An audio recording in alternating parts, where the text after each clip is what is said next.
प्रिय छात्रों, मिथिलेश ज्ञान एकेडमी में आपका हार्दिक स्वागत है। आज हम लोग पढ़ेंगे प्रश्नावली 4.1 का प्रश्न क्रमांक 2 का चौथा भाग, जो कि आखिरी है, जिसमें दिया है एक रेलगाड़ी 480 किमी की दूरी समान चाल से तय करती है।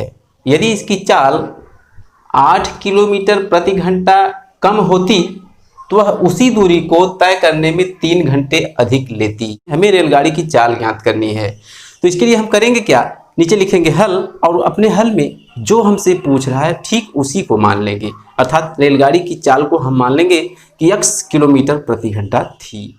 हाँ, तो हमने मान लिया कि रेलगाड़ी की चाल बराबर x किलोमीटर प्रति घंटा। अब प्रश्न को पढ़ेंगे और जैसे जैसे हमसे कह रहा है ठीक वैसे वैसे करते चलेंगे। क्या कह रहा है, एक रेलगाड़ी 480 किमी की दूरी कितनी है, 480, नीचे लिख लेंगे दूरी 480 किमी अर्थात किलोमीटर। इतनी दूरी को एक समान चाल, और एक समान चाल को हमने x मान भी लिया है, चाल से तय करती है। तो तय करती है, कितना समय लेती है, कुछ न कुछ समय तो जरूर लेती होगी। तो उस समय को आइए हम निकाल लेते हैं। तो समय बराबर दूरी अपान चाल, ये होता है फार्मूला। ये आप भी जानते होंगे, नहीं जानते हैं तो कोई बात नहीं, जान लीजिए। तो रेलगाड़ी की चाल x किलोमीटर प्रति घंटा हमने मान लिया है, और रेलगाड़ी कितनी दूरी ट्रेवल करती है, 480 किलोमीटर की दूरी तय करती है, तो कितना समय लेती है। तो समय बराबर दूरी बटे चाल वाला फार्मूला हम लगाकर उसका समय ज्ञात कर लेते हैं। आगे लिख देंगे दूरी कितनी, 480 अपान चाल कितनी, x, तो समय क्या होगा, घंटा में होगा, इतना घंटा। ध्यान से देखिएगा, 480 बटे x घंटा का समय लगता है, किस किस चीज में लगता है, उसको 480 किलोमीटर की दूरी x चाल से चलने में 480 अपान x घंटे का समय लगता है। आगे पढ़ेंगे, यदि इसकी चाल 8 किलोमीटर प्रति घंटा कम होती। अब हम नीचे लिखेंगे कि इसकी चाल 8 किलोमीटर प्रति घंटा कम होने पर 480 किलोमीटर की दूरी तय करने में लिया गया समय, वही नीचे हम एक लाइन लिखेंगे। हाँ, तो थोड़ा ध्यान से देखिएगा, हमने नीचे लिखा है कि अतः रेलगाड़ी की चाल 8 किलोमीटर प्रति घंटा कम करने पर रेलगाड़ी द्वारा 480 किलोमीटर की दूरी तय करने में लिया गया समय बराबर दूरी अपान चाल। फार्मूला तो वही रहेगा। अब चूंकि देखिए रेलगाड़ी की जो समान चाल थी वो x किलोमीटर प्रति घंटा थी, अब कथन चेंज हो गया थोड़ा सा कि 8 किलोमीटर प्रति घंटा की चाल उसकी कम कर दीजिए। तो जब हम 8 किलोमीटर प्रति घंटा की चाल इसी में से कम करेंगे तो नई चाल x माइनस 8 किलोमीटर प्रति घंटा हमको मिलेगी। हमने लिखा है कि समय बराबर दूरी बटे चाल, दूरी तो 480 ही इस्तेमाल की जाएगी। तो इसके आगे हम लिखेंगे, थोड़ा ध्यान दीजिएगा, समझ में निश्चित आएगा।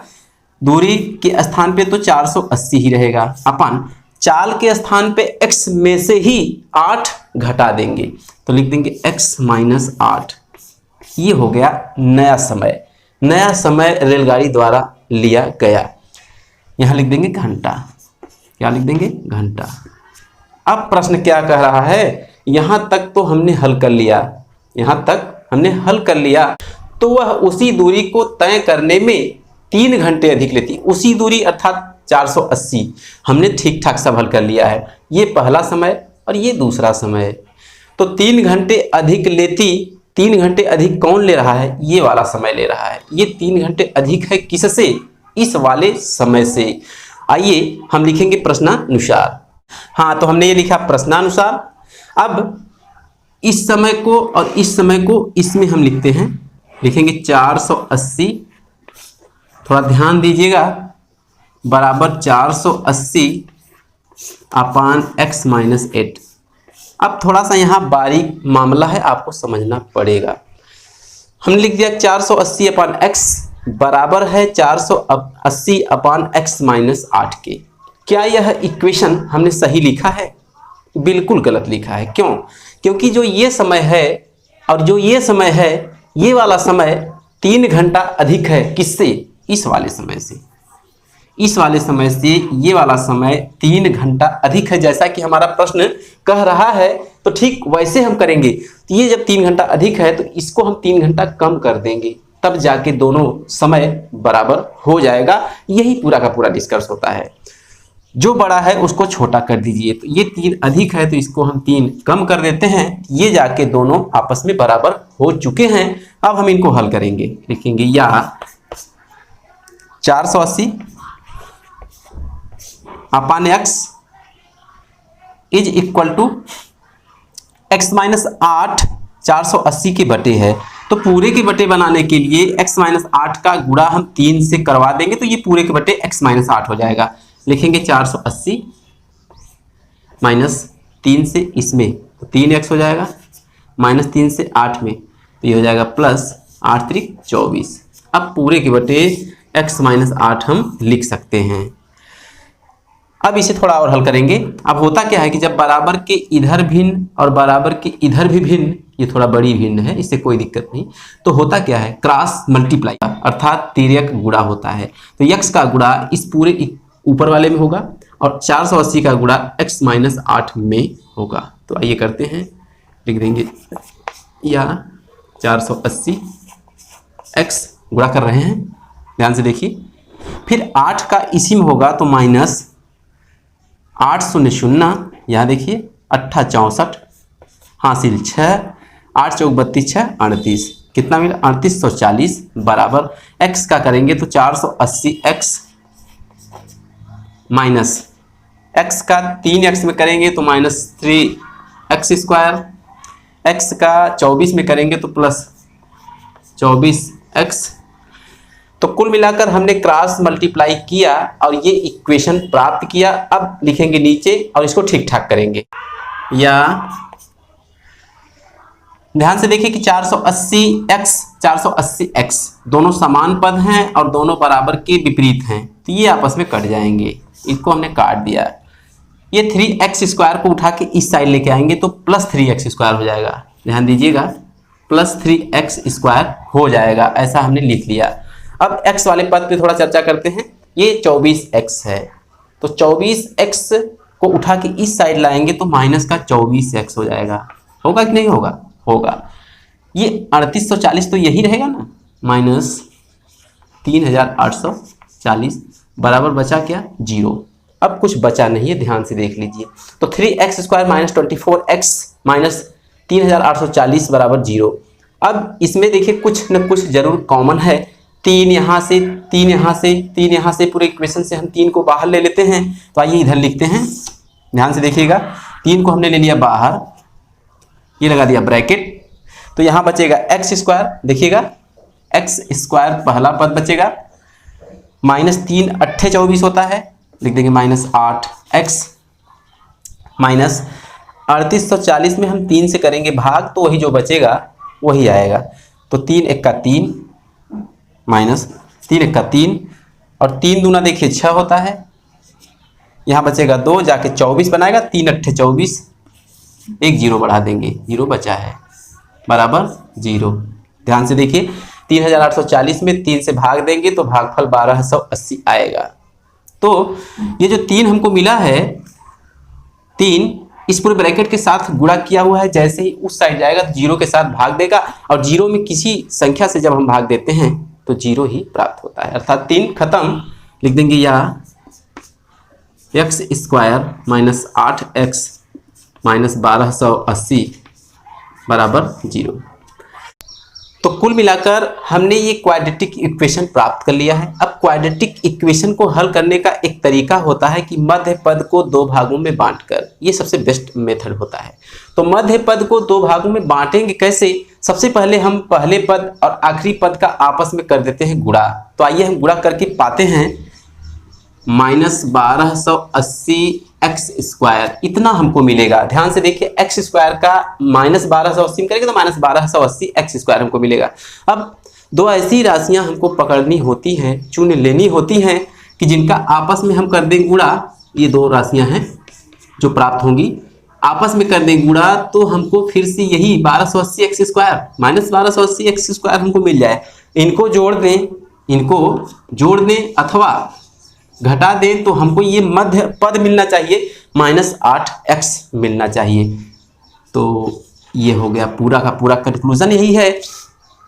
तो उन दोनों राशियों को हम पाएंगे कहाँ से? उन दोनों राशियों को हम इसी राशि से प्राप्त करेंगे, 1280 से ही प्राप्त करेंगे, वही हमको ला के देगा। तो आइए रफ पर ही 1280 का हम फैक्टर कर लेते हैं। ये रहा 1280, इसका फैक्टर करेंगे, निश्चित रूप से 2 से कटेगा, 2 छक 12 और 2 चौका 8, 2 शून्य 0, 2 तिहाई 6, 2 दूना 4, फिर 2 से काटेंगे, 2 एक का 2, छक 12, 2 शून्य 0, 2 80 दूना 160, 2 40 दूना 80, फिर 2 20 दूना 40, फिर 2 10 दूना 20, फिर 2 5 दूना 10, फिर 5 स्वयं से कट जाएगा, 1 आएगा। तो कुल मिलाकर जो 1280 का फैक्टराइजेशन है वो इतना बड़ा है, तो घबराने की कोई ज़रूरत नहीं है। इसमें 2 ग्रुप हम बनाएंगे, 2 ग्रुप में आधी आधी संख्याओं को या आधी तिहा संख्याओं को, कुछ न कुछ संख्याओं को हम इस प्रकार रखेंगे कि उनका आपस में गुणा करने के बाद 1280 तो निश्चित रूप से आएगा। क्यों? क्योंकि वो 1280 से ही तो पैदा हुई है ये संख्याएं। बस हमको केवल ऐसा ग्रुप बनाना है कि उनको जोड़ने अथवा घटाने पर -8x आ जाए, बस ऐसा ग्रुप हमको बनाना है। ध्यान से देखिएगा, हम ग्रुप बना रहे हैं। देखिए 2 दूना 4 दूना 8 दूना 16 दूना 32, अर्थात यहाँ तक ध्यान से देखिएगा, यहाँ से लेकर यहाँ तक हमको मिला क्या? 32 मिला है।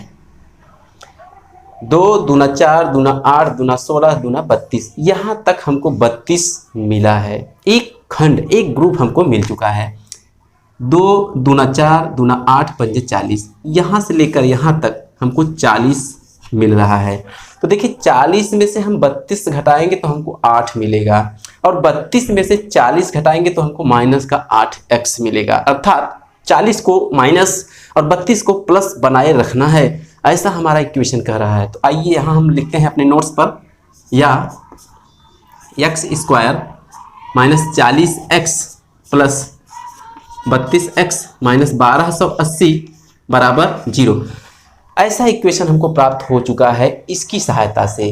अब देखिए 1 2 3 4 कुल 4 पद हैं, और 4 पद में 2-2 पद का हम बना लेते हैं जोड़ा। तो 1 पद 2 पद, यहाँ से लेकर यहाँ तक एक जोड़ा, यहाँ से लेकर यहाँ तक दूसरा जोड़ा। या पहले जोड़े में x कॉमन है, हम कॉमन कर लेते हैं, तो यहाँ बचेगा x -40। देखिए फ्रंट पे प्लस है तो प्लस कॉमन हो जाएगा, यहाँ से 32 कॉमन है, 32 को हम कर लेते हैं बाहर, यहाँ बचेगा x, यहाँ बचेगा माइनस, और 1280 में 32 से जब हम भाग देंगे तो हमको 40 मिलेगा। कितना मिलेगा? 40 बराबर 0। या देखिए x -40 दोनों जगह से कॉमन होकर पूरा बाहर निकल जाएगा, तो हो जाएगा x -40। अब अंदर क्या बचा? x बचा है प्लस 32 बचा है, x प्लस 32 बराबर 0। देखिए नियम क्या होता है, बार बार आपको बताया जाता है नियम कि एक खंड को पहले 0 के बराबर हम रखेंगे, फिर दूसरे खंड को भी 0 के बराबर रखेंगे, दोनों 2 वैल्यू देंगे। तो यहाँ पर जो x प्लस 32 है ये हमको ऋणात्मक मान देने वाला है। ध्यान से देखिए, इसका जब हम पक्षांतर करेंगे तो -32 हमको देगा, जो हमें चाहिए नहीं। ऋणात्मक मान अमान्य होता है, तो उसको छोड़ देने पर x -40 को पकड़ लेने पर तो x -40 हमको क्या देगा? ध्यान से देखिए, x -40 बराबर 0 या x बराबर 40। ये जो x बराबर 40 हमको मिला है यही रेलगाड़ी की चाल है, क्योंकि चाल कभी ऋणात्मक नहीं होती, इसलिए हमने इसको छोड़ दिया था। तो x बराबर 40 दिए गए इक्वेशन का, पूरे दिए गए सवाल का हल है। तो आज की वीडियो में बस इतना ही, फिर मिलेंगे अगले क्वेश्चन के साथ अगले वीडियो में। तब तक के लिए धन्यवाद।